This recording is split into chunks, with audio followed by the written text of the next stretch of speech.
गत 2020 मसीह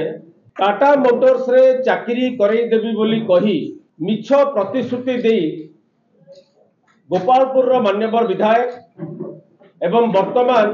भारतीय जनता पार्टी रो जे ब्रह्मपुर लोकसभा आसन पाई जे प्रार्थी अछंती से प्रदीप पाणिग्राही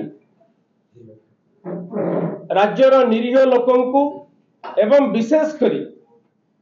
गंजाम जिला एवं ब्रह्मपुर लोकसभा निर्वाचन मंडली लोकों ठारू लक्ष लक्ष टंका आदाय करथिले। टाटा मोटर्स तरफ करा जायथिबा एक एतला मुताबक टाटा मोटर्स कंपनी जो एतला देथिला जाल ईमेल आईडी टाटा मोटर्स रो जाल ईमेल आईडी प्रस्तुत करिबा सह टाटा मोटर्स रो एमडी भावे परिचय दे श्री प्रदीप पाणिग्राही एवं तांको सहयोगी आकाश पाठक जो रकम भावे लोकं को ठकिबार प्रयास करथिले एवं सेथिरे सफल हेइथिले एही मामला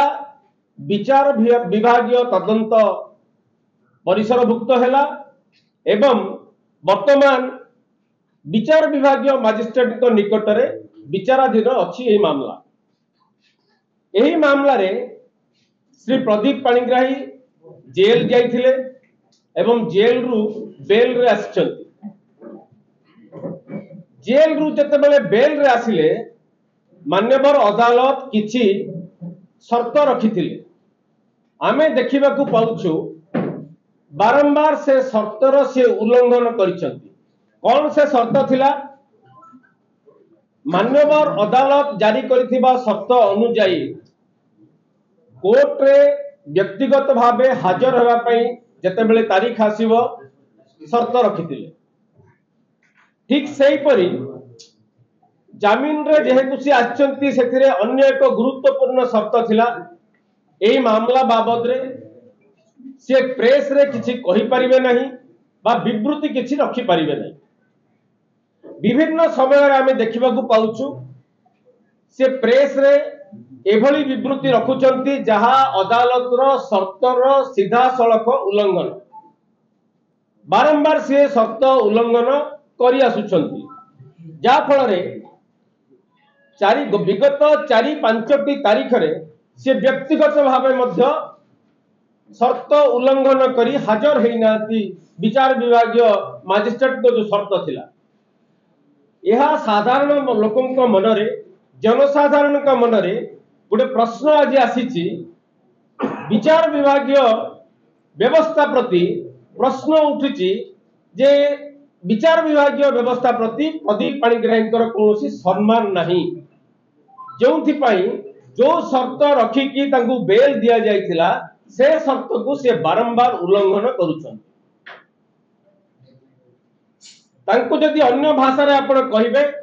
ताले अदालत अवमानना करिथिबा एक आसामी भाबरे आमे विवेचना करूछु लोक माने देखुचन काहे कि ठकेई जालियाती जाल दस्तावेज प्रस्तुति एवं जाल दस्तावेज प्रस्तुति करि सारला परे ताकू उपयोग करी व्यवहार करी जो भली भाबे ए मामला रे से छंदी हेइछंती जो भली कार्य से करिछंती तांकू विचार विभागीय व्यवस्था अनुसार शर्त पालन करिया पई से बाध्य किंतु एथिरे से शर्तर खिलाफ करछंती एवं प्रत्येक अवसर रे हमें देखुछु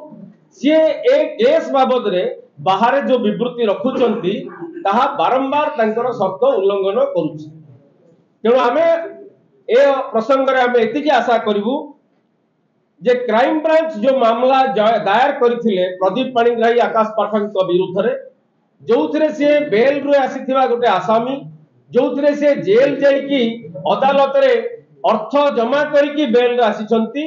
एवं बारंबार शर्तर खिलाफ करूचंती तांकू निश्चित भावे आगामी दिन रे यार मूल्य देबाकू पड़िबो नचेत विचार विभागीय व्यवस्था प्रति जो प्रश्न आज उपजिछि जनसाधारण मनरे निश्चित भावे आमर व्यवस्था प्रति कोठी ना कोठी आंगुली उद्रेक करिबो।